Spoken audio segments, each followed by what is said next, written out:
Assalamu alaikum, chers frères et sœurs. Le peuple maudit de Israël. Une phrase qui semble résonner avec un mystère profond, une notion qui pourrait dérouter ou susciter la curiosité. Pourquoi parler de malédiction, alors que l'histoire d'Israël est généralement associée à celle d'un peuple élu par Dieu? Pourtant, au fil des siècles, des textes anciens aux événements historiques récents, l'idée que le peuple d'Israël aurait pu être maudit a traversé les cultures, les religions et les esprits. Il est crucial de comprendre que ce sujet va bien au-delà des simples récits bibliques. Il s'ancre dans une histoire complexe, où la théologie, les prophéties et les malheurs historiques sont intimement liés.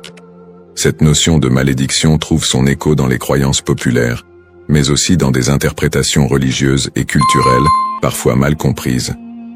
Pourquoi ce sujet mérite-t-il notre attention aujourd'hui? Parce que ce n'est pas simplement un concept historique, mais une idée qui a façonné la perception mondiale d'un peuple tout au long des âges.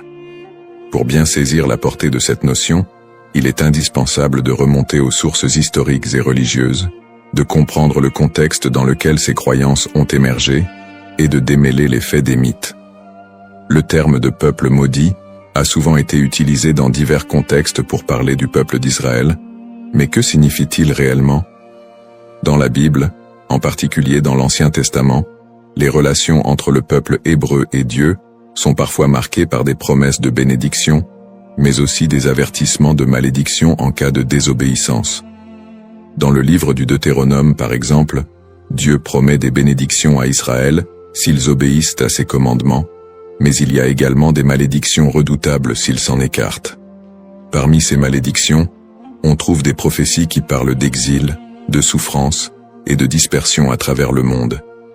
Ces passages ont alimenté des siècles d'interprétations théologiques, renforçant l'idée que certaines périodes de souffrance du peuple juif pourraient être vues comme des châtiments divins. Au-delà de la Bible, l'histoire du peuple d'Israël, marquée par les conquêtes, les destructions, l'exil et les persécutions, a renforcé cette image d'un peuple qui porte un poids historique lourd. Depuis la destruction du premier et du second temple de Jérusalem, en passant par les diasporas forcées, jusqu'aux tragédies plus récentes comme la Shoah, beaucoup ont vu dans ces événements des échos de ces anciennes malédictions bibliques. Mais ces interprétations ne sont pas uniquement religieuses.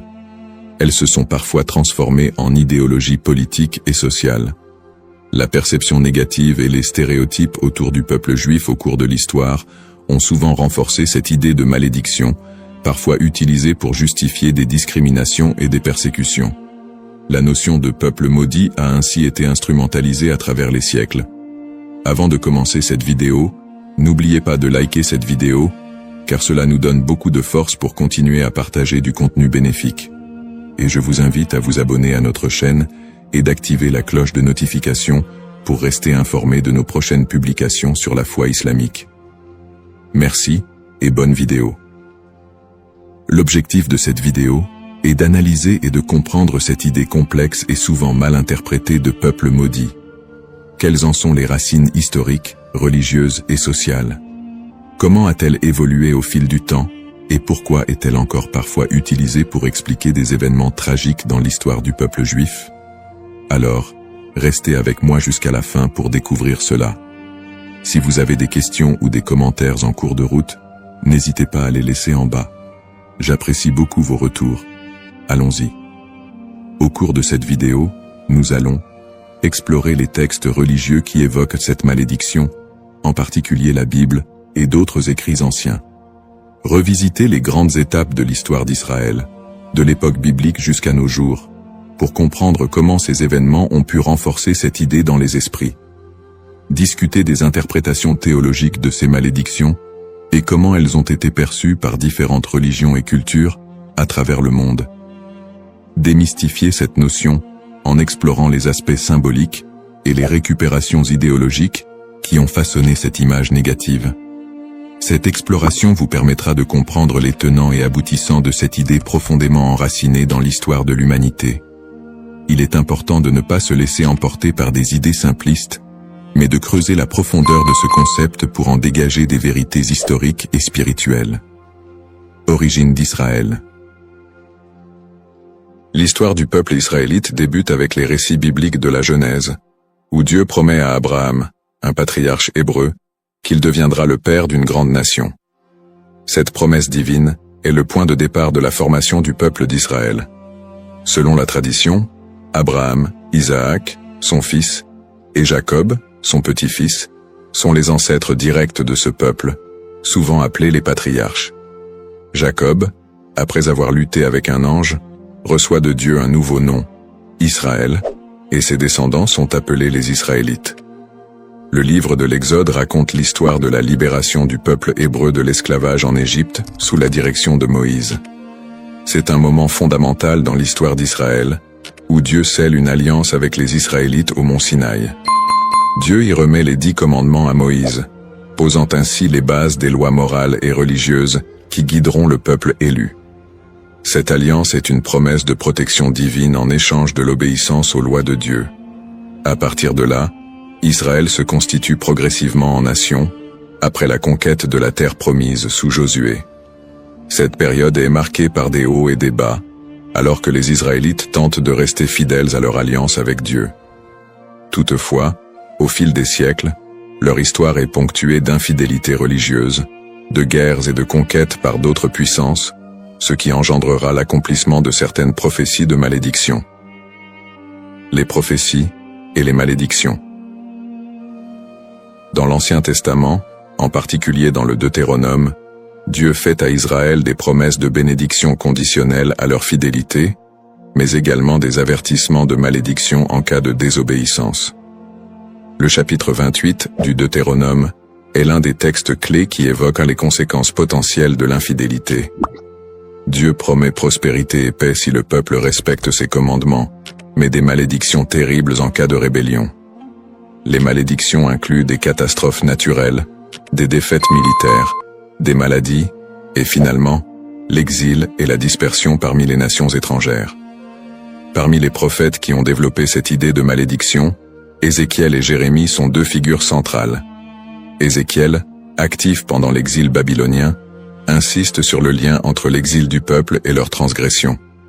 Il prophétise que la destruction de Jérusalem et l'exil sont des punitions divines pour l'injustice sociale, l'idolâtrie et l'infidélité religieuse du peuple.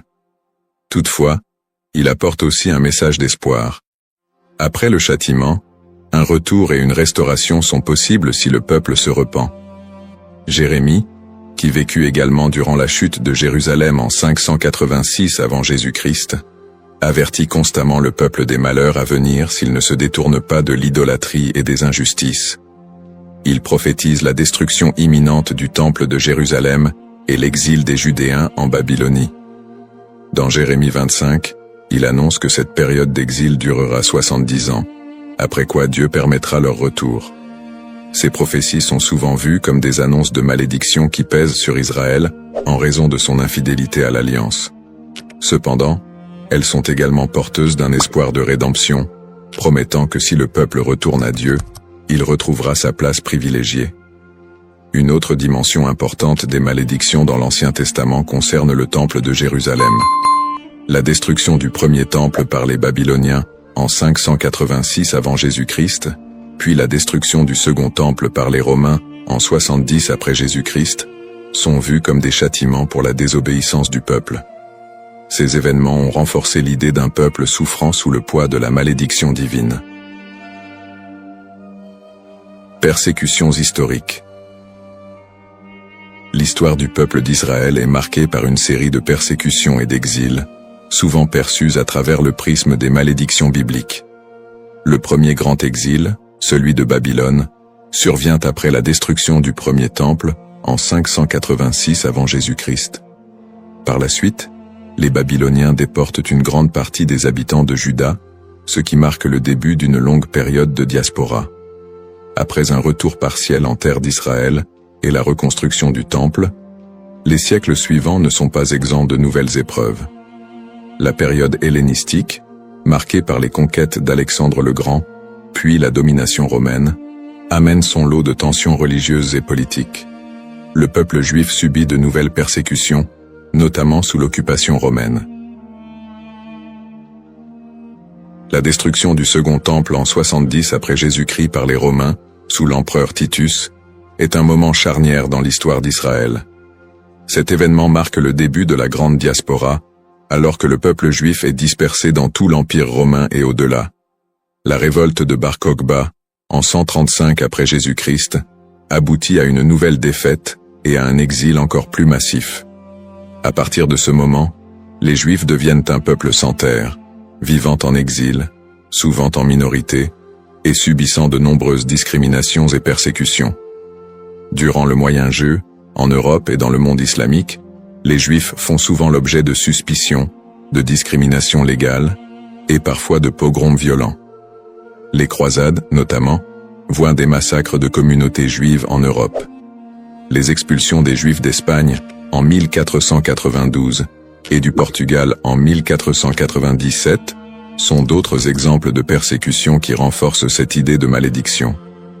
Dans ces périodes sombres, beaucoup d'historiens et de penseurs juifs eux-mêmes ont cherché à comprendre ces souffrances à travers les textes sacrés.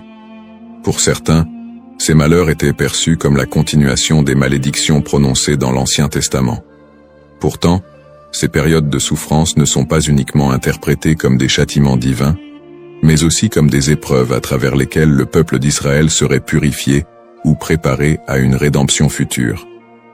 Le 19e et le 20e siècle ne font qu'amplifier ces tragédies, avec l'émergence de l'antisémitisme moderne, culminant dans l'horreur de la Shoah, qui a vu l'extermination systématique de 6 millions de Juifs pendant la Seconde Guerre mondiale. Une telle catastrophe, d'une ampleur sans précédent, a profondément marqué l'identité juive et soulevé des questions sur le sens de cette souffrance historique. Conclusion du contexte historique. L'histoire du peuple d'Israël, tissée de moments de gloire, d'alliances divines, mais aussi de malédictions et de souffrances, reste une des plus complexes et des plus riches de l'humanité. Les prophéties bibliques de malédiction, les exils répétés, les destructions de lieux sacrés et les persécutions à travers les siècles ont façonné la perception du peuple juif, tant de leur propre point de vue que de celui des autres nations.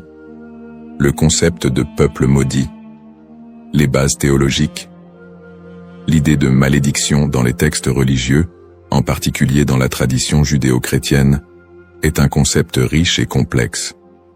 Les malédictions sont souvent prononcées par Dieu en réponse à l'infidélité ou à l'injustice du peuple. Dans la Bible, notamment dans le livre du Deutéronome, Dieu promet des bénédictions à Israël pour leur obéissance, mais aussi des malédictions en cas de désobéissance. Ces malédictions incluent des souffrances, des exils et d'autres calamités, illustrant le caractère conditionnel de l'alliance entre Dieu et son peuple. La distinction entre malédiction divine et humaine est essentielle. Les malédictions divines, souvent exprimées par des prophètes, sont vues comme des conséquences directes de l'action humaine contre les commandements divins. En revanche, les malédictions humaines peuvent découler de superstitions, de croyances populaires ou d'anathèmes lancés par des individus ou des groupes en réponse à des actes perçus comme immoraux. Cette différence met en lumière le rôle de la responsabilité humaine dans la réception de ces malédictions. Les prophètes, tels qu'Ézéchiel et Jérémie, jouent un rôle crucial dans la communication de ces malédictions.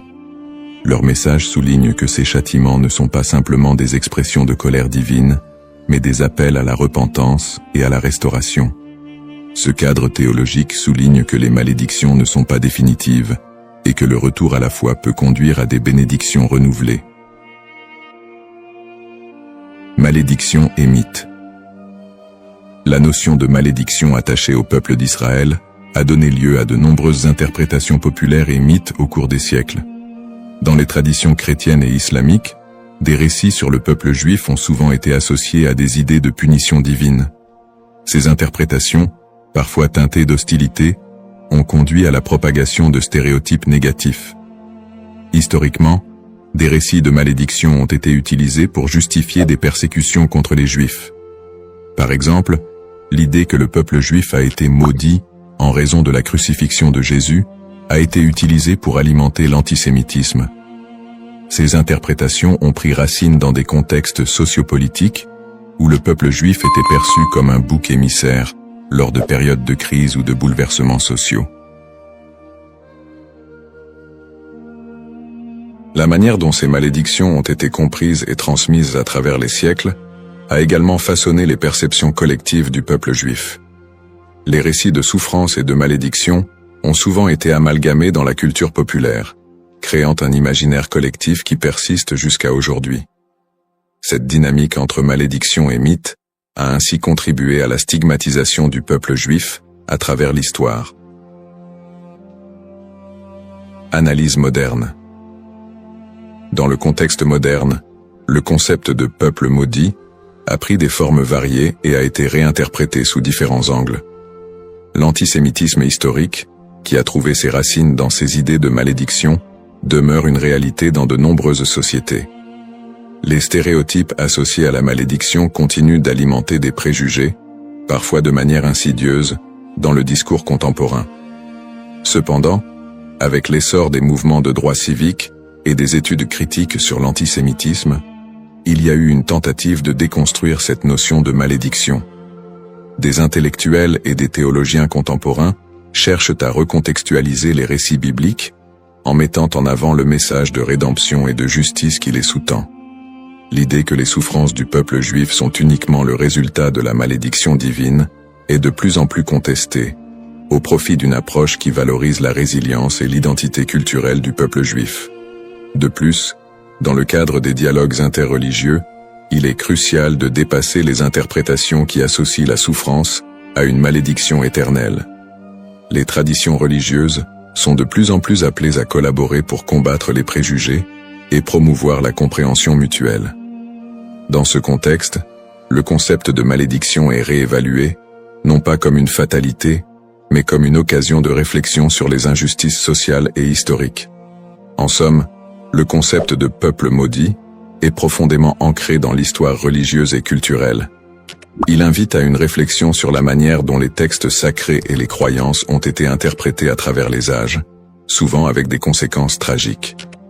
L'exploration de ce thème permet non seulement de mieux comprendre les défis historiques du peuple juif, mais aussi de s'engager dans un dialogue constructif sur les identités et les histoires partagées dans le monde contemporain.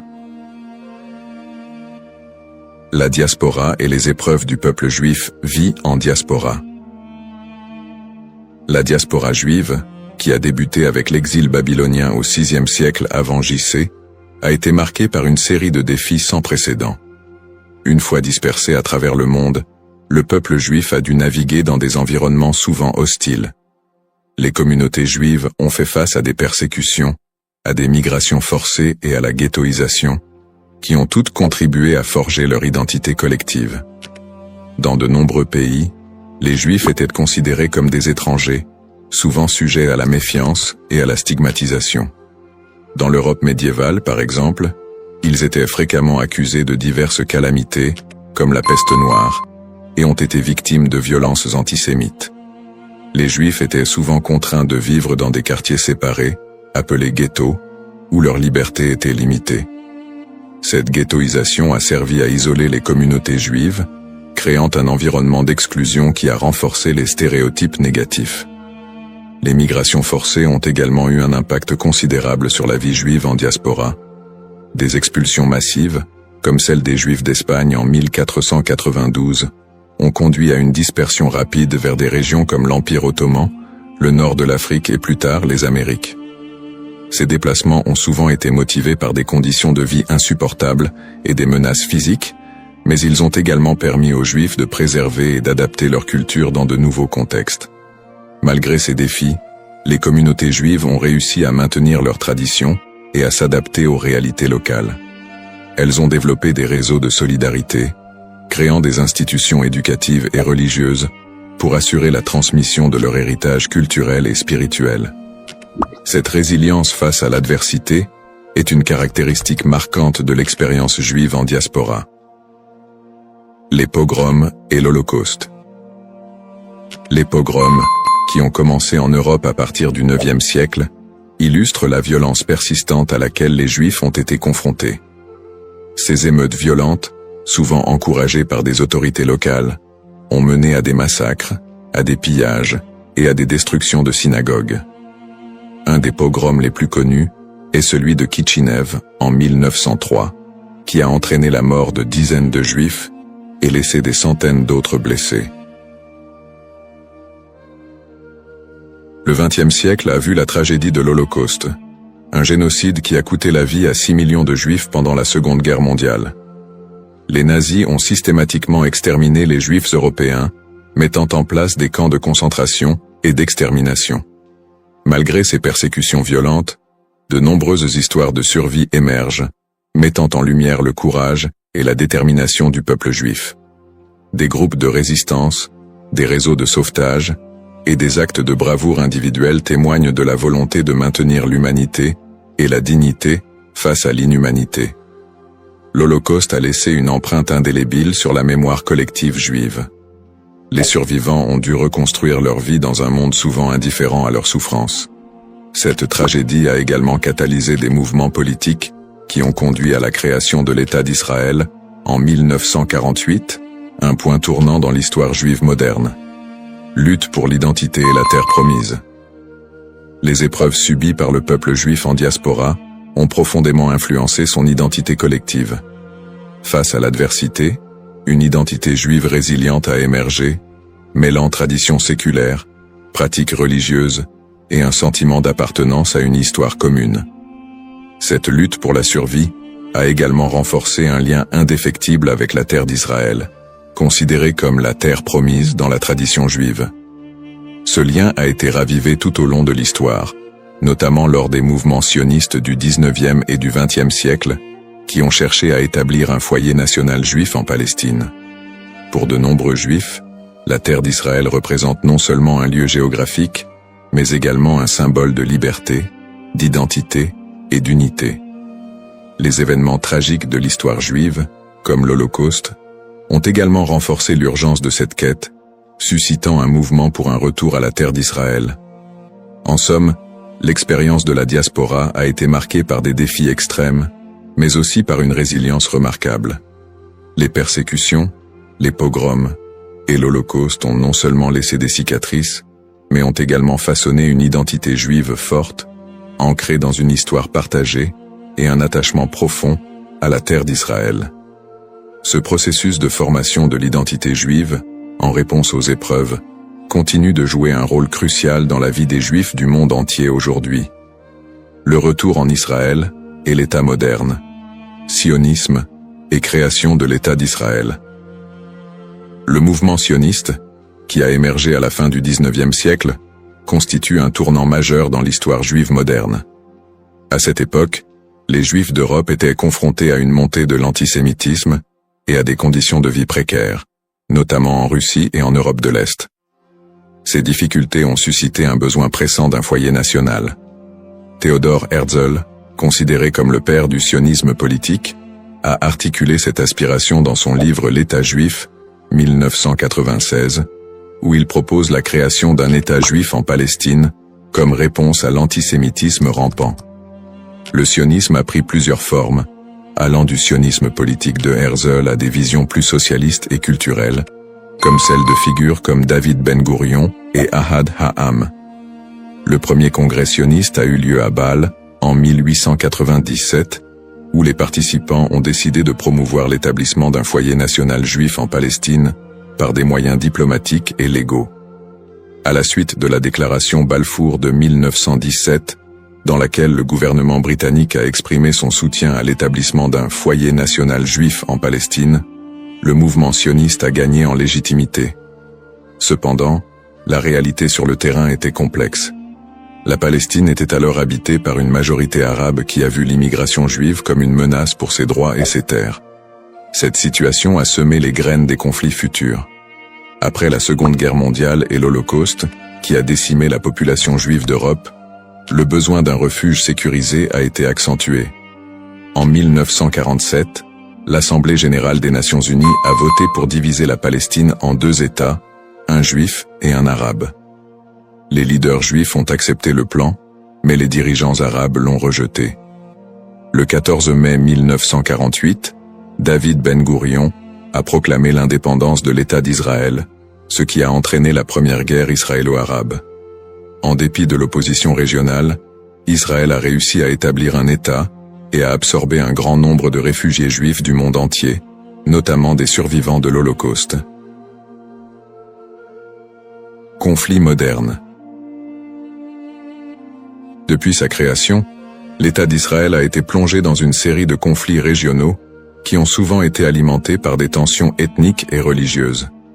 Les guerres avec les pays arabes voisins, notamment les guerres de 1948, 1967 et 1973, ont défini les frontières et les relations diplomatiques de l'État moderne. Les tensions avec les populations palestiniennes ont également été une source constante de conflits, culminant avec les intifadas des années 1980 et 2000, où des soulèvements populaires ont éclaté en réponse à l'occupation israélienne des territoires palestiniens. Le conflit israélo-palestinien est un point focal des tensions au Moyen-Orient, où des questions de droits territoriaux, d'autodétermination et de sécurité se croisent. Les territoires de la Cisjordanie et de Gaza sont devenus des symboles de la lutte pour la reconnaissance et la dignité des Palestiniens. Les colonies israéliennes en Cisjordanie et les conditions de vie à Gaza ont engendré des critiques internationales et des tensions croissantes. Sur le plan religieux, les sites sacrés tels que Jérusalem revêtent une signification particulière pour les Juifs, les chrétiens et les musulmans, exacerbant les conflits. L'accès aux lieux saints est souvent un point de discorde, avec des épisodes de violence autour du mont du Temple et du dôme du Rocher. Peut-on encore parler d'un peuple maudit aujourd'hui? La question de savoir si l'on peut encore parler d'un peuple maudit aujourd'hui mérite d'être examinée sous différents angles. D'une part, le peuple juif a par moments été perçu comme victime d'une malédiction, surtout dans le contexte des souffrances historiques, des persécutions et de l'Holocauste. Cette perception s'est parfois traduite par des stéréotypes négatifs et un antisémitisme durable qui persistent encore dans certaines sociétés contemporaines. D'autre part, l'idée de peuple maudit ne rend pas pleinement compte de la résilience, de l'innovation et des contributions culturelles des Juifs à la société mondiale. Après des siècles de persécution, les Juifs ont réussi à établir un État souverain, à revitaliser leur culture et à jouer un rôle significatif dans divers domaines tels que la science, l'art et la politique. Cette renaissance culturelle et nationale contredit l'idée d'une malédiction éternelle. Aujourd'hui, beaucoup de Juifs se définissent non pas par leurs souffrances passées, mais par leur identité culturelle et leur engagement envers des valeurs de justice, de paix et de coexistence. L'État d'Israël, bien qu'encore confronté à des défis internes et externes, est un symbole de survie et de détermination pour de nombreux Juifs dans le monde. Ainsi, plutôt que de voir le peuple juif à travers le prisme d'une malédiction, il est plus approprié de reconnaître la complexité de son histoire, marquée par des luttes et des triomphes, et d'appréhender la diaspora juive comme une histoire d'espoir, de résilience et de quête d'identité. Dans cette exploration du thème du peuple maudit d'Israël, nous avons retracé l'histoire complexe des Juifs, de leurs origines dans l'Antiquité à leur établissement moderne en tant qu'État souverain. Nous avons examiné le contexte historique et religieux, en soulignant les épreuves de la diaspora, les persécutions et les tragédies comme les pogroms et l'Holocauste. En analysant le concept de malédiction, nous avons également vu comment il a été utilisé pour justifier des stéréotypes et des violences à l'encontre des Juifs au fil des siècles. Nous avons ensuite discuté du mouvement sioniste qui a mené à la création de l'État d'Israël en 1948, ainsi que des conflits régionaux qui en ont découlé, notamment avec les populations palestiniennes. Ces tensions, alimentées par des enjeux historiques, ethniques et religieux, continuent de façonner la réalité actuelle du pays. En réfléchissant à l'évolution du terme « maudit », il est crucial de reconnaître qu'il a souvent été employé de manière péjorative pour désigner le peuple juif et justifier des injustices. Cependant, au fil du temps, cette notion a été déconstruite. De nos jours, parler de peuple maudit ne rend plus compte de la diversité et de la résilience des communautés juives. Au contraire, il est essentiel de voir le peuple juif comme porteur d'une riche culture, d'une identité dynamique et d'une volonté indéfectible de vivre et de prospérer, malgré les défis historiques. Pour conclure, j'invite chacun d'entre vous à approfondir ce sujet fascinant et complexe. Prenez le temps d'explorer les multiples facettes de l'histoire juive, d'écouter des voix variées et de réévaluer vos propres perceptions sur le peuple juif et son héritage. En favorisant la compréhension et l'empathie, nous pouvons tous contribuer à un dialogue constructif qui transcende les stéréotypes et promeut la paix et la coexistence. Le parcours historique du peuple juif est une leçon pour tous sur la résilience, l'identité et la quête de justice. Assalamu alaikum wa rahmatullahi wa barakatuh, chers frères et sœurs. Bienvenue sur notre chaîne, Parole d'Allah. Aujourd'hui, nous plongeons dans l'un des moments les plus spirituels de l'année, le mois de Ramadan. Ce mois béni, où les portes du paradis s'ouvrent et celles de l'enfer se ferment, est un moment de purification de l'âme et de rapprochement avec notre Créateur. Le Ramadan est une période durant laquelle notre lien avec Allah se renforce par la prière, le jeûne et surtout l'invocation, doua. Chaque prière et chaque doua prononcée en ce mois possède une force et une bénédiction particulières. Dans cette vidéo, nous allons explorer un doua spécifique, puissant et significatif que vous pouvez réciter pendant ce mois sacré. Nous verrons comment cette invocation peut transformer nos vies et nous rapprocher davantage de la miséricorde d'Allah. Avant de commencer cette vidéo, n'oubliez pas de liker cette vidéo, car cela nous donne beaucoup de force pour continuer à partager du contenu bénéfique. Et je vous invite à vous abonner à notre chaîne et d'activer la cloche de notification pour rester informé de nos prochaines publications sur la foi islamique. Partagez-la avec vos proches et laissez un commentaire pour me dire ce que vous en pensez. Merci et bonne vidéo. L'importance du doua dans le mois de Ramadan. Le mois de Ramadan est une période inégalée dans l'année où Allah accorde une miséricorde et une bénédiction infinie à ceux qui s'y consacrent pleinement. Parmi les plus grandes bénédictions de ce mois figure l'importance du doua.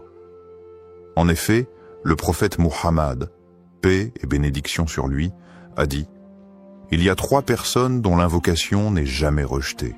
Celui qui jeûne jusqu'à ce qu'il rompe son jeûne, le juste dirigeant, et celui qui fait doua pour son frère en son absence. » Tirmidhi. Ce hadith montre clairement que pendant le Ramadan, les invocations sont particulièrement efficaces et puissantes. Le mois de Ramadan est un moment unique où les portes du ciel sont largement ouvertes et où Allah écoute plus attentivement les prières de ses serviteurs. C'est un mois de pardon et de miséricorde, une occasion en or pour demander à Allah ce que l'on désire, que ce soit la purification de l'âme, la guérison ou la bénédiction dans nos vies. Le prophète Muhammad, paix et bénédiction sur lui, nous a également enseigné que, quand le Ramadan commence, les portes du paradis s'ouvrent, les portes de l'enfer se ferment et les démons sont enchaînés. Sahih al-Bukhari. Cela témoigne de l'atmosphère spirituelle particulièrement propice pour faire des douas pendant ce mois. Le mois de Ramadan est aussi l'occasion de vivre des événements spirituels d'une importance capitale, notamment la nuit du destin, Laylat al-Qadr. Cette nuit, qui se trouve dans les 10 derniers jours de Ramadan, est mieux que 1000 mois.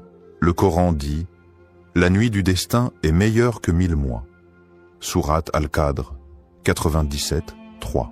Pendant cette nuit, les anges descendent sur la terre et les prières sont exaucées. C'est donc le moment idéal pour faire des douas, car Allah, dans sa grandeur et sa miséricorde infinie, accorde une attention toute particulière à ses serviteurs en cette période. C'est un mois où chaque prière devient une opportunité d'obtenir des bénédictions et des réponses divines. Le doua est un acte d'humilité et de soumission totale à Allah, et pendant le mois de Ramadan, cet acte est particulièrement favorisé. Nous devons saisir cette occasion pour purifier nos cœurs, solliciter le pardon d'Allah et demander des bénédictions pour nous-mêmes, nos proches, et même pour l'ensemble de la communauté musulmane. Le doua du Ramadan, signification et puissance. Le doua est un acte de soumission et de demande auprès d'Allah Et pendant le mois de Ramadan, cet acte prend une dimension particulière. Le mois de Ramadan est une période de purification spirituelle où chaque prière et chaque invocation est une occasion d'obtenir la miséricorde divine. Dans ce contexte, certains douas ont une puissance et une signification profonde, et parmi ceux-ci, il existe un doua spécifique recommandé pour ce mois béni. Le doua pour la rédemption et le pardon. Le doua pour la rédemption et le pardon. Un des douas les plus recommandés pendant le mois de Ramadan est le doua pour demander le pardon et la miséricorde d'Allah. Il s'agit de l'invocation suivante, souvent récitée durant ce mois sacré. Allahumma innaka afu, tuhibbul afu, fa'af anni. Allahumma innaka afuun tuhibbu al-afwa, fa'fu anni. Oh Allah, tu es pardonnant, tu aimes le pardon, alors pardonne-moi. Hadith rapporté par Al-Tirmidhi. Ce doua est une invocation très puissante et profonde. Elle est recommandée de manière spéciale durant les dernières nuits de Ramadan, notamment durant la nuit du destin, Laylat al-Qadr, lorsque les bénédictions et les bénédictions divines sont multipliées. Le doua exprime l'humilité et le besoin absolu de la miséricorde d'Allah. Signification des mots et impact spirituel. Chaque mot de ce doua est riche en signification et en implications spirituelles. Voici une explication détaillée de ces éléments clés. Allahumma innaka. Ce mot commence l'invocation par le nom d'Allah, une manière de se rappeler qu'Allah est celui vers qui toute demande doit être adressée. Ce début marque le recueillement, le respect et l'humilité devant Allah. Afuwun. Cela fait référence à la qualité divine d'Allah qui est pardonnant. Ce mot indique une forme de pardon bienveillant, plus que simplement accorder le pardon. Allah, dans sa grande miséricorde, ne se contente pas de pardonner les péchés, mais il efface leurs traces et les conséquences. C'est ce pardon purifiant qui est demandé ici. Tuhibbu al-afwa. Cette phrase signifie que tu aimes le pardon. Cela nous rappelle que le pardon est une qualité précieuse dans l'islam. Et Allah non seulement pardonne, mais il aime pardonner à ses serviteurs qui se repentent sincèrement. Il est la source de tout pardon et aime purifier ceux qui se tournent vers lui avec un cœur sincère. Fa'fu anni. Ici, on demande directement à Allah de pardonner nos fautes. Le mot fa'fu est plus que le simple pardon. Il implique l'effacement total des péchés et des erreurs, une grâce qui est renouvelée chaque jour pendant le mois de Ramadan. Cette invocation, d'une simplicité apparente, est profondément spirituelle. Elle illustre parfaitement l'âme du Ramadan, qui est un mois de purification, de repentance et de réconciliation avec Allah. Le doua fait appel à la miséricorde d'Allah, à sa volonté de pardonner et à sa bienveillance infinie. Il invite les croyants à se tourner vers Allah avec une foi totale, en reconnaissant leur faiblesse et en demandant une purification divine. Connexion à la miséricorde divine. Le mois de Ramadan est le mois où la miséricorde divine atteint son paroxysme. En demandant pardon, le croyant ne fait pas qu'accepter la rédemption de ses péchés, mais aussi il s'engage dans un processus de purification de l'âme. Allah nous enseigne dans le Coran que sa miséricorde couvre toutes choses, et cette miséricorde est particulièrement active pendant le mois de Ramadan. Le prophète Muhammad, paix et bénédiction sur lui, a dit « Celui qui jeûne pendant le mois de Ramadan avec foi et espérant la récompense d'Allah, ses péchés passés lui seront pardonnés. » Sahih al-Bukhari. Le doua pour le pardon est une clé pour accéder à cette miséricorde. Ce mois de Ramadan est, pour chaque musulman, une occasion de se libérer des chaînes de ses péchés, de se purifier et de se rapprocher de la clémence infinie d'Allah. La répétition de ce doua crée une connexion constante avec la miséricorde divine et rappelle aux croyants qu'Allah est toujours prêt à pardonner ceux qui reviennent vers lui avec sincérité. Bénédictions liées à l'écoute de ce doua. Les bénédictions de ce doua sont innombrables. Lorsque nous récitons cette invocation, nous sollicitons le pardon d'Allah et en retour, Allah nous accorde plusieurs bénédictions spirituelles, le pardon des péchés. Comme mentionné précédemment, réciter ce doigt avec foi et sincérité efface nos péchés, même les plus grands. La purification du cœur, la miséricorde divine, demandée dans cette invocation, purifie le cœur du croyant, enlevant l'orgueil, la colère et la rancune. La proximité d'Allah. En demandant pardon à Allah, nous établissons un lien plus intime avec lui. Le doigt nous rappelle que nous sommes toujours dépendants de sa miséricorde et que notre relation avec lui est celle d'un serviteur humble. Les bénédictions dans la vie. Le pardon d'Allah pendant le Ramadan se traduit également par des bénédictions dans notre vie quotidienne. Ces bénédictions peuvent se manifester sous forme de paix intérieure, de prospérité spirituelle et matérielle, et d'un sentiment général de bien-être. En conclusion, le doigt du Ramadan est une clé spirituelle puissante qui ouvre les portes de la miséricorde d'Allah et nous permet de vivre ce mois sacré dans une pureté renouvelée. En le récitant sincèrement, nous espérons être touchés par la miséricorde divine et bénéficier de toutes les bénédictions qu'Allah réserve à ceux qui cherchent son pardon. Histoire inspirante. Un doigt écouté pendant Ramadan. Il y a quelques années, un frère musulman nommé Ahmed vivait un moment difficile dans sa vie. Il avait perdu son emploi, sa situation financière était instable et il ressentait une profonde inquiétude quant à son avenir. Chaque jour, il se battait contre la peur et le doute, se demandant s'il serait capable de subvenir à ses besoins et à ceux de sa famille. En ce mois de Ramadan, il décida de se tourner pleinement vers Allah, espérant que ce mois sacré, porteur de bénédictions, serait l'occasion pour lui de trouver une réponse divine. Ahmed avait toujours été un croyant fidèle, mais dans ces moments de détresse, sa foi était mise à l'épreuve. Il se souvint des paroles du prophète Muhammad, paix et bénédiction sur lui. Il n'y a rien de plus noble que de faire appel à Allah avec une invocation sincère, et Allah répondra, mais selon ce qui est meilleur pour vous. Sahih Muslim. Conscient de la miséricorde infinie d'Allah, il se dit qu'il devait faire confiance à Allah, peu importe l'issue de sa situation. Durant les nuits du Ramadan, Ahmed s'isola dans sa chambre après la prière de Tarawih, un moment calme où il pouvait se concentrer pleinement sur son invocation. Avec une profonde humilité et sincérité, il leva les mains vers Allah et récita ce doigt. Allahumma inni abduk wa ibnu abdik wa ibnu ummatik, nasiyati biyadik, maadin fi hukmik, adlu fi qada'uk, asalika bikulli ismin huwa lak, سميت به نفسك أو أنزلته في كتابك أو علمته أحدا من خلقك أو استأثرت به في علم الغيب عندك أن تجعل القرآن ربيع قلبي ونور صدري وجلاء حزني وذهاب همي اللهم إني عبدك وابن عبدك وابن آمتك ناسية بيدك معذ في حكمك عدل في قضائك أسألك بكل اسم هو لك سميته به نفسك أو أنزلته في كتابك أو علمته أحدا من خلقك أو استأثرت به في علم الغيب عندك أن تجعل القرآن رب قلب ونور صدر وجلاء حزن وذهب همع. Ô Allah, je suis ton serviteur, fils de ton serviteur et fils de ta servante. Mon destin est entre tes mains et tout ce que tu ordonnes est juste et équitable.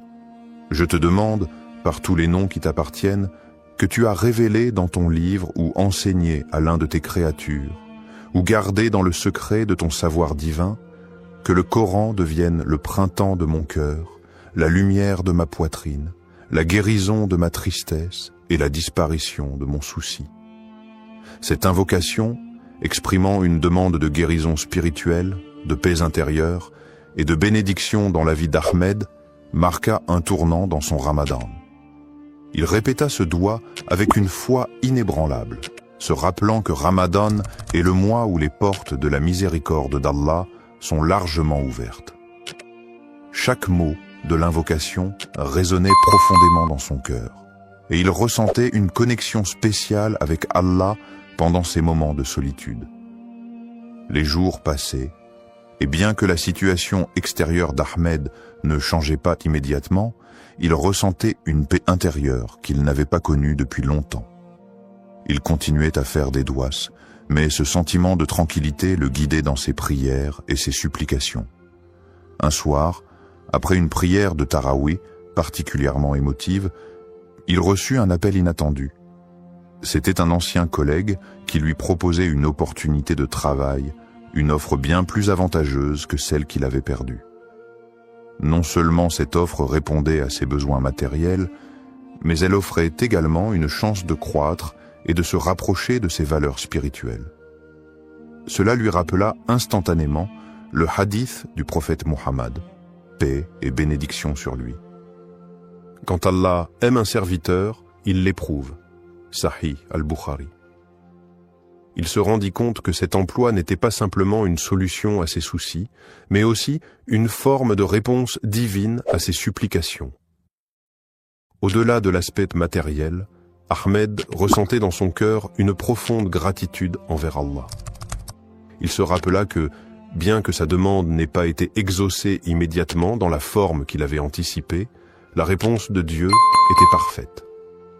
Allah avait agi selon ce qui était le meilleur pour lui, non seulement en lui offrant une réponse à ses besoins, mais aussi en renforçant sa foi, en lui enseignant la patience, et en lui montrant que la miséricorde divine se manifeste de manière subtile et inouïe.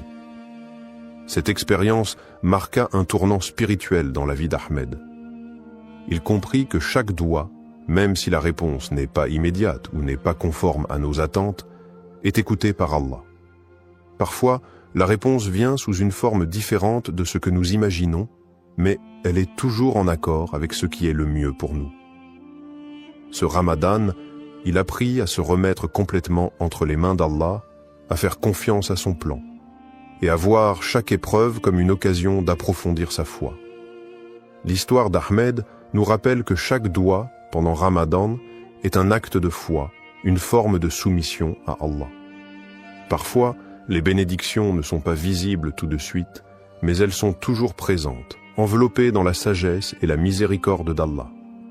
Les conditions du doua acceptées, ce qu'Allah attend de nous dans le mois béni de Ramadan et tout au long de l'année, les invocations, douas, sont une occasion précieuse pour les croyants de se rapprocher d'Allah et de solliciter ses bénédictions. Toutefois, pour que notre doua soit accepté, il y a des conditions que nous devons remplir, des comportements que nous devons adopter.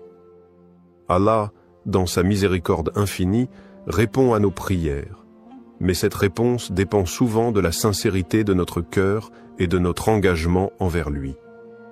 Première, la sincérité dans la prière et la pureté d'intention. La première condition pour qu'un doua soit accepté est la sincérité du cœur. Lorsque nous élevons nos mains en supplication, nous devons nous assurer que notre demande vient d'un cœur pur, exempt de toute hypocrisie. Le prophète Mohammed, paix et bénédiction sur lui, a dit « Lorsque vous invoquez Allah, invoquez-le avec un cœur pur. » Sunan at-Tirmidhi. Il est crucial que notre intention soit claire et que nous ne cherchions pas à obtenir des bénéfices mondains par nos prières, mais bien à chercher le plaisir d'Allah. Cette sincérité dans la prière renforce notre relation avec Allah, car c'est un acte d'adoration qui doit être fait uniquement pour lui. 2. Le rôle du tawakkul, la confiance en Allah, et la persévérance dans les invocations. Une autre condition essentielle pour que nos doua soient acceptés est le tawakkul, c'est-à-dire la confiance totale en Allah après avoir fait tous les efforts nécessaires. Il est important de se rappeler que, même si nous faisons des supplications, cela ne signifie pas que la réponse viendra instantanément ou selon nos attentes. Le tawakkul nous enseigne que nous devons faire confiance à la sagesse divine d'Allah, sachant qu'il sait ce qui est le mieux pour nous, même lorsque nous ne comprenons pas immédiatement le sens de sa réponse. Le prophète, paix et bénédiction sur lui, a aussi dit « Ne vous lassez pas d'invoquer Allah, car parfois la réponse arrive plus tard qu'on ne le désire, et Allah connaît le meilleur moment pour exaucer votre prière. » Sahih al-Bukhari. La persévérance dans les invocations est donc essentielle. Ne pas perdre espoir dans les moments de difficulté est une marque de foi profonde. Troisième, l'humilité, l'adoration et la patience dans la réponse de Dieu. L'humilité est également un élément crucial pour l'acceptation de notre dua. En élevant nos mains vers Allah, nous devons nous rappeler que nous sommes de simples serviteurs devant le Créateur, pleins de faiblesses et de manques. C'est avec humilité que nous demandons à Allah de répondre à nos besoins. L'adoration sincère d'Allah et le fait de se soumettre pleinement à sa volonté sont des moyens pour que nos invocations soient exaucées. De plus, il faut être patient face à la réponse d'Allah, qu'elle soit immédiate ou non. Parfois, la réponse divine peut ne pas arriver dans la forme que nous attendions, ou elle peut être retardée pour des raisons que nous ne comprenons pas. Le prophète Muhammad, paix et bénédiction sur lui, nous enseigne que la patience dans l'attente de la réponse d'Allah fait partie intégrante du processus. Allah nous dit dans le Coran, « Et ton Seigneur dit, invoquez-moi, je vous répondrai. » Sourate Ghafir 40-60. Mais cette réponse peut arriver de manière différente, sous forme de bénédiction, de protection ou de tests qui renforcent notre foi. En conclusion, pour qu'un doua soit accepté, nous devons répondre à ces conditions essentielles, la sincérité de l'intention, la confiance totale en Allah, tawakkul, la persévérance dans les invocations, l'humilité dans notre supplication et la patience face à la réponse de Dieu. En agissant selon ces principes, nous cultivons une relation spirituelle profonde avec notre Créateur, et nos doigts sont davantage susceptibles d'être exaucés. Mais au-delà de l'exaucement immédiat, nous devons toujours garder à l'esprit que chaque réponse d'Allah est parfaite et qu'elle vient dans le meilleur des moments et selon sa sagesse infinie. Le doua comme moyen de purification spirituelle. Le mois de Ramadan n'est pas seulement une période de jeûne et d'abstinence, mais également un moment sacré de purification spirituelle. C'est une occasion unique pour les croyants de se rapprocher d'Allah, de purifier leur âme et de renforcer leur foi. Parmi les moyens les plus puissants pour accomplir cette purification, il y a le doua ou l'invocation. Le doua pendant Ramadan ne sert pas seulement à demander de l'aide ou des bénédictions, mais il joue un rôle essentiel dans le processus de purification du cœur et de l'âme. Premier, le doua comme outil de purification du cœur. Lorsqu'un croyant fait un doua, il se tourne vers Allah avec sincérité et humilité, cherchant sa miséricorde et son pardon. Cet acte d'invocation permet de purifier le cœur en le débarrassant de tout orgueil, de tout mal et de toute négativité. Le prophète Muhammad, paix et bénédiction sur lui, a dit « Il n'y a rien de plus purifiant pour le cœur que de se rappeler d'Allah. » Sahih Muslim. Ainsi, chaque doua est une occasion de purifier son cœur en se souvenant constamment de la grandeur et de la miséricorde d'Allah. Le doua permet également de renforcer la relation intime avec Allah. En invoquant Allah, on reconnaît sa dépendance totale envers lui, ce qui éveille un sentiment profond de soumission et de gratitude. Ce processus aide à purifier le cœur des distractions mondaines et à focaliser notre attention sur ce qui est véritablement important dans la vie, l'adoration d'Allah. 2. L'aspect de repentance et d'auto-amélioration pendant le Ramadan. Le mois de Ramadan est le mois de la purification spirituelle par excellence. C'est un moment où les portes du pardon sont largement ouvertes et où chaque croyant a l'opportunité de se purifier par la repentance, tauba, et de demander pardon à Allah pour ses péchés passés. Le doua joue un rôle clé dans ce processus de repentance. En demandant pardon avec sincérité, le croyant se purifie de ses fautes et rétablit une connexion plus forte avec Allah. Le prophète Muhammad, paix et bénédiction sur lui, a dit « Quiconque demande pardon pendant le Ramadan, Allah lui pardonne. » Sunan al-Tirmidhi. Cette promesse divine est un rappel puissant de la miséricorde d'Allah. Lors de nos invocations, il est important de nous repentir sincèrement de nos péchés et de demander à Allah de purifier notre cœur et notre âme. Le doigt devient ainsi un acte de purification, non seulement de nos actions passées, mais aussi un moyen d'améliorer notre caractère et d'aller vers une version meilleure de nous-mêmes. Troisième, le doigt comme moyen de purification spirituelle profonde. Le doigt n'est pas seulement une demande d'aide, mais il est aussi une méthode pour nous purifier en tant qu'individus. C'est une manière d'implorer Allah de nous guider sur le droit chemin, d'effacer les imperfections de notre âme et de nous accorder la paix intérieure. Chaque invocation nous aide à nous détacher des préoccupations matérielles et à renforcer notre connexion avec Allah. Le Coran nous rappelle l'importance de la purification du cœur et de l'âme, notamment dans le verset suivant. Le jour où ni les biens ni les enfants ne profiteront, sauf celui qui viendra à Allah avec un cœur pur. Sourate Ash-Shu'ara, 26, 88 à 89. Ce verset souligne la nécessité d'avoir un cœur purifié pour mériter la proximité d'Allah et sa récompense. C'est dans le doua que le croyant trouve un moyen puissant de purifier son âme et de se préparer pour l'au-delà. Quatrième, la purification par l'humilité et la sincérité. Un autre aspect du doua pendant Ramadan est l'humilité qu'il induit. En levant les mains vers Allah et en lui demandant ce dont nous avons besoin, nous reconnaissons notre faiblesse et notre dépendance totale envers lui. Cette humilité est un moyen puissant de purifier notre cœur, car elle nous libère de l'orgueil et du sentiment d'autosuffisance qui peut parfois entraver notre spiritualité.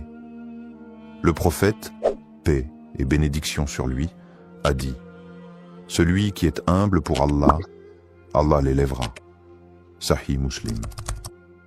En étant sincères et humbles dans notre invocation, nous permettons à Allah de purifier notre cœur et de nous élever spirituellement. Le doigt devient ainsi une forme d'adoration en soi, un acte de soumission à Allah qui nettoie l'âme et éveille une conscience spirituelle plus profonde. C'est à travers cette pratique régulière que nous pouvons espérer purifier nos intentions, notre cœur, et nous rapprocher davantage de notre Créateur. Conclusion, le doigt, pendant le mois de Ramadan, n'est pas simplement un acte de demande, mais une forme de purification spirituelle qui nous aide à nettoyer notre cœur, à nous repentir et à nous améliorer spirituellement. En nous tournant vers Allah avec sincérité, humilité et foi, nous pouvons purifier nos âmes des péchés et des distractions du monde. Le mois de Ramadan, avec ses bénédictions et sa miséricorde infinie, est l'occasion idéale pour accomplir cette purification, se rapprocher d'Allah et renforcer notre engagement à mener une vie pure, pleine de foi et de dévotion. L'écoute du doigt et l'acceptation de la volonté d'Allah. Lorsqu'un croyant fait un doigt, il se soumet à la volonté divine et attend la réponse d'Allah avec foi et confiance. Cependant, il est important de comprendre que la manière dont Allah répond à nos invocations peut ne pas toujours correspondre à ce que nous attendions ou désirions immédiatement. L'acceptation de la volonté d'Allah, même quand la réponse à notre doigt semble différente de ce que nous avons demandé, est un aspect fondamental de la foi musulmane. Cela relève de la conviction profonde que tout ce qu'Allah fait est pour notre bien, même si nous ne comprenons pas toujours les raisons de sa réponse. Premier, croire que toute réponse divine est pour notre bien. Le prophète Muhammad, paix et bénédiction sur lui, a dit « Il se peut que vous détestiez quelque chose alors qu'Allah a placé un grand bien dans cela. » Sourate Al-Baqarah 216. Cette parole nous enseigne que même lorsque la réponse d'Allah semble être un refus ou un retard dans notre demande, cela peut être en réalité un bien pour nous. Allah, dans sa sagesse infinie, connaît ce qui est meilleur pour nous, et parfois ce que nous demandons ne correspond pas à ce que nous avons réellement besoin. Il est aussi essentiel de comprendre que la réponse d'Allah peut se manifester de différentes manières, soit par l'exaucement direct de notre demande, soit par un retard dans la réponse pour tester notre patience et notre foi, ou encore en nous épargnant un mal que nous ne voyons pas. Le prophète Muhammad, paix et bénédiction sur lui, a dit « Aucun de vos souhaits n'est perdu, il y a toujours une réponse, soit immédiate, soit différée, soit le mal est éloigné de vous. » Cette acceptation de la volonté divine est ce qui nous permet de maintenir une relation de confiance et de soumission envers notre Créateur. Deuxième, l'adab du doigt, faire une invocation avec la bonne manière. Il est essentiel d'adopter la bonne manière, adab, lorsqu'on fait un doigt. Cela inclut plusieurs aspects.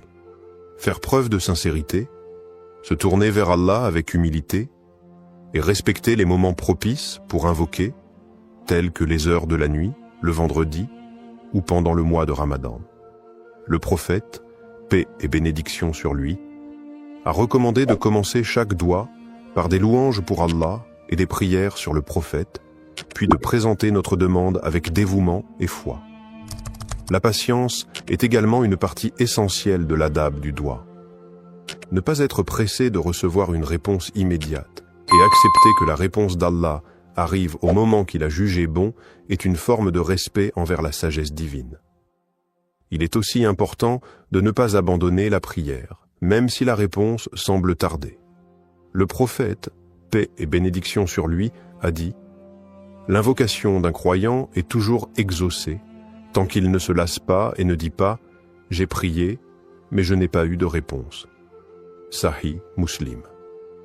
Troisième, la patience et la gratitude envers Allah. L'un des principes les plus profonds lorsqu'il s'agit d'écouter et d'accepter le doigt, c'est de développer la patience, sabre. Lorsque la réponse d'Allah tarde ou diffère de ce que nous attendions, il est crucial de faire preuve de patience et de ne pas perdre espoir. La patience, en attendant la réponse d'Allah, est une forme d'adoration en soi, et c'est par cette patience que nous prouvons notre foi et notre soumission totale à sa volonté. La gratitude, shukr, envers Allah, que la réponse soit positive ou différente de ce que nous espérions, est également essentielle. Remercier Allah pour toutes les bénédictions, même celles que nous ne comprenons pas immédiatement, nous aide à renforcer notre foi et à accepter la réponse divine avec un cœur apaisé. Le Coran nous rappelle « Et lorsque ton Seigneur t'a proclamé, appelez-moi, je vous répondrai. » Sourate Ghafir 40-60. Même si la réponse semble différer, cette promesse est un gage de l'écoute constante d'Allah, et la patience dans l'attente devient une source de purification spirituelle. Conclusion. Le doigt est un moyen puissant de se rapprocher d'Allah, mais il exige également une profonde acceptation de la volonté divine. Croire que chaque réponse d'Allah, qu'elle soit immédiate ou non, et pour notre bien, est fondamentale dans notre pratique. L'adab du doigt et l'importance de la patience et de la gratitude envers Allah nous aident à renforcer notre relation avec lui et à accepter sa sagesse infinie dans nos vies. Dans tout ce que nous demandons, il est crucial de nous rappeler qu'Allah nous accorde ce que nous désirons ou non, sa sagesse et sa miséricorde sont infiniment plus grandes que nos souhaits et nos attentes. Comment intégrer ce doigt dans ta vie quotidienne pendant Ramadan? Le mois de Ramadan est un moment privilégié pour se rapprocher d'Allah, purifier son âme et renforcer sa foi. L'intégration du doigt dans notre routine quotidienne pendant ce mois sacré peut transformer notre expérience spirituelle. Voici quelques conseils pratiques pour faire de ce doigt une partie intégrante de ta vie de croyant tout au long de Ramadan. Premier, répétez le doigt pendant les prières obligatoires, salat. Les prières quotidiennes, salat, sont l'occasion idéale pour inclure ce doigt dans ton rituel spirituel. Après chaque prière obligatoire, prends un moment pour réciter le doigt en le répétant avec sincérité.